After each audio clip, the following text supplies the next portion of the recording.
सच्चिदानंद सदगुरु साईनाथ महाराज की जय। ओम साई राम। मित्रों, आज का ब्लॉग आप सभी हमारे साईं परिवार के लिए विशेष लाभकारी और कल्याणकारी है, क्योंकि आज के ब्लॉग में अपने साईं परिवार के लिए बहुत ही विशेष उपाय लेकर के आए हैं। जब आपके घर परिवार में ग्रह बाधाओं के कारण किसी क्षेत्र में सफलता ना मिल पा रही हो, आपके युवा बच्चे बच्चियां जो प्रतियोगी परीक्षाओं की तैयारी कर रहे हैं, कंपटीशन की तैयारी कर रहे हैं, उनको लगातार असफलताएं मिल रही हैं कुछ ही नंबरों से।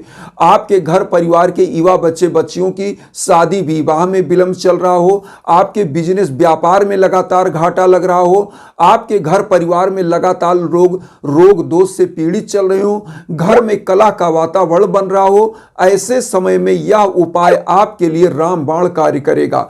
साईं बाबा अपने जीवन कालखंड में स्वयं जो उपाय किया करते थे, जिससे अपने भक्तों का वह कल्याण किया करते थे, आज वही उपाय हम आपको बताएंगे और कुछ ऐसे उपाय भी आपको बताएंगे जो आपके घर में नकारात्मक ऊर्जाओं को जन्म देते हैं।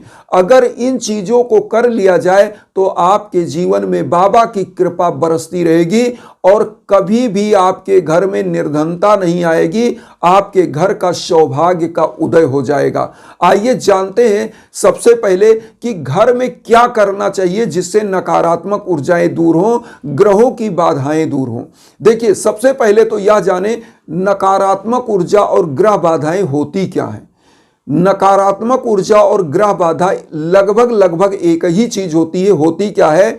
जैसे राहु केतु शनि जो क्रूर ग्रह हैं, वह जब अपनी नकारात्मक ऊर्जाओं को आपके घर में देते हैं तो वही नकारात्मक ऊर्जा होती है, नेगेटिव एनर्जी होती है। और यह देते कैसे हैं, कैसे आपके घर में यह नकारात्मक ऊर्जा प्रवेश करती है, ये जानिए। सबसे पहला चीज, आपके घर में टूटे फूटे फटे पुराने वस्त्र, बर्तन, घड़ी, बंद घड़ी, बहुत सारी चीजें ऐसी पड़ी होती हैं, कपड़े, पेपर, कापियां बेतरतीब फेंके हुए जो पुराने हैं, उनको क्या होता है, ऐसे जगहों पर जहां पर गंदगी फैले होते हैं, घरों में जाले लगे होते हैं, चारों तरफ गंदगी, वहां पर राहु केतु शनि चुपचाप बैठ जाते हैं और नकारात्मक ऊर्जाओं को क्रिएट करते रहते हैं। आपके घर में जब नकारात्मक ऊर्जाएं हावी हो जाती हैं तो यह क्या करती है, विखंडनकारी ऊर्जा को सक्रिय करते हैं। ये आपके घर में निर्माणकारी कार्य कुछ भी होने नहीं देंगे। ऐसे घरों में क्या होता है, लगातार कलह बनता है, लड़ाई झगड़ा होता है, ऐसे घरों में बिजनेस व्यापार में घाटा लगता है, ऐसे घर के युवा बच्चे बच्चियों की शादी विवाह में दिक्कतें आती हैं, ऐसे घर के युवा बच्चे बच्चियों प्रतियोगी परीक्षाओं में कुछ ही नंबर से वह छट जाते हैं, सफल होते होते रह जाते हैं। तो इन चीजों को क्या करना है, जो गंदी चीजें हैं, जो गंदी वस्तुएं हैं, जो टूट गई फूट गई, उनको निकालिए। अगर बेचने लायक है तो बेच दीजिए और फेंकने लायक है तो फेंक दीजिए। लेकिन एक चीज यहां ध्यान दीजिएगा, कभी जो चीज आपके लिए यूजफुल नहीं है उसका दान ना करिएगा, इसको ध्यान रखिएगा। कभी फटे पुराने वस्त्रों का दान नहीं किया जाता। फटे पुराने चीजों को अगर आप दान करते हैं तो आपको वही मिलेगा जो आप दान करते हो। तो इसलिए इसको ध्यान रखिए, कभी भी फटे पुराने वस्त्रों का दान के स्वरूप में नहीं देना चाहिए। दया के स्वरूप में आपको किसी को दे सकते हैं। अगर आपका कोई अच्छा पुराना वस्त्र है जो फटा नहीं है तो उसको आप किसी को दे सकते हैं, लेकिन दान के रूप में कभी भी आप उसको मत दीजिए कि मतलब मैं दान कर रहा हूं, ऐसी भावना से नहीं। किसी के सहयोग की भावना से जरूर कर दीजिए पुराने वस्त्र, लेकिन ऐसे वस्त्रों का दान होना चाहिए जो फटा नहीं हो। ये नहीं कि आपने क्या किया, पुराने वस्त्र है फट गए तो किसी को दे दिया, तो जो आपके लिए नहीं यूजफुल है वो दूसरों के लिए भी यूजफुल नहीं है। इससे अच्छा उन चीजों को बेच करके थोड़ा सा पैसा कलेक्ट करिए, उसी का दान कर दीजिए। तो इससे आपके घर में बरकत बनती है, आपके घर में सकारात्मक ऊर्जाएं आती हैं। तो एक चीज ये हो गया। अब यहां पर आता क्या है कि घर में साफ सफाई किस किस जगह पर होनी चाहिए। सबसे पहला, जो आपका पूजा कक्ष होता है, जहां से पूरे घर के लिए ऊर्जाएं निकलती हैं। वह ऊर्जा का केंद्र बिंदु होता है पूजा कक्ष। वास्तु शास्त्र में सबसे प्रथम चीज पूजा कक्ष को ही मान्यता दी जाती है। जो आपका उत्तर पूर्व का कोण है, ईशान कोण, वहां से ऊर्जा जनरेट होती है और पूरे घर को ऊर्जा वहीं से निकलती है।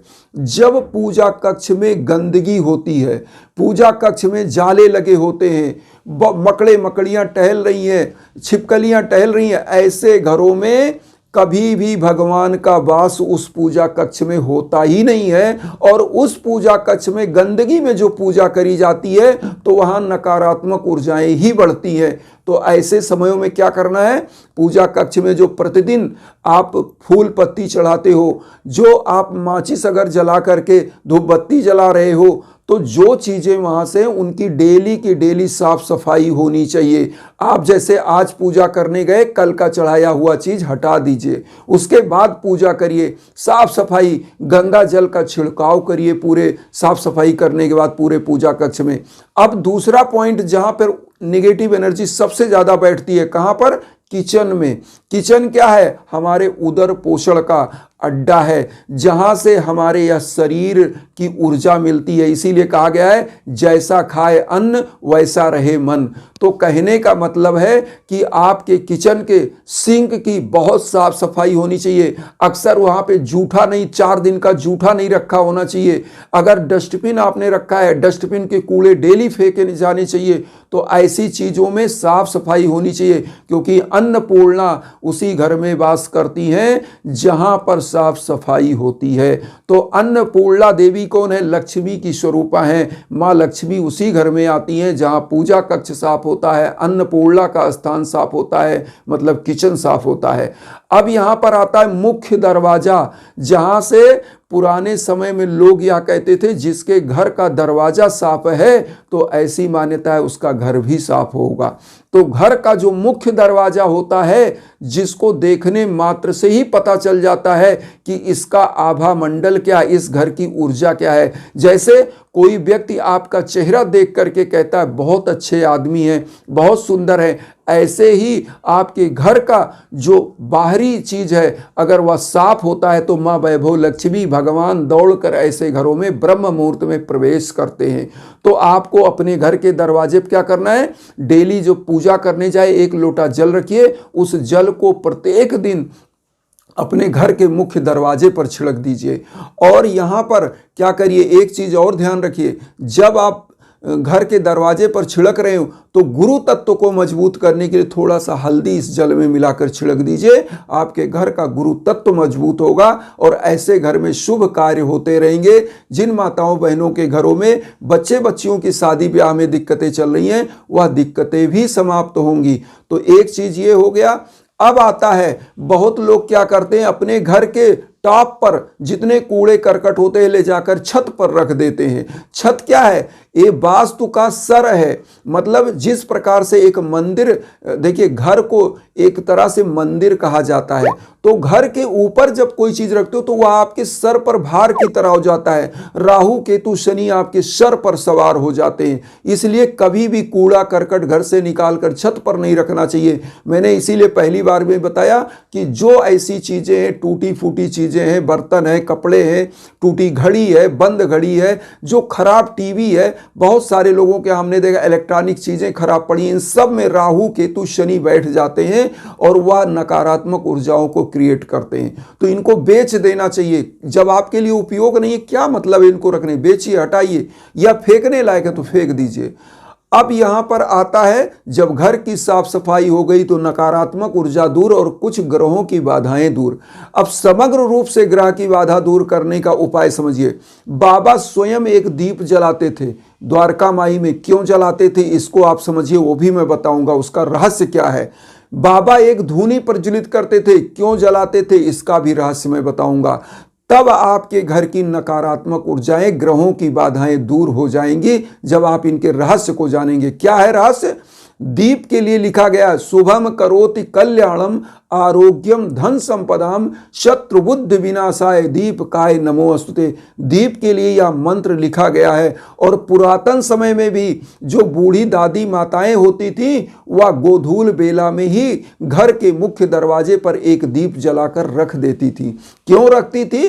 अब इसका रहस्य समझिए। हमारे बाबा 4 से 5 घर भिक्षाटन करके साईं एक तेल मांग कर लाते थे और एक दीप प्रज्वलित करते थे गुरु का ध्यान करके। और ऐसी जो लीलाओं में वर्णन है साईं लीला में, उसमें यही बताया गया जहाँ गुरु स्थान है, जहाँ नीम का वृक्ष है, वहाँ बाबा बैठा करते थे।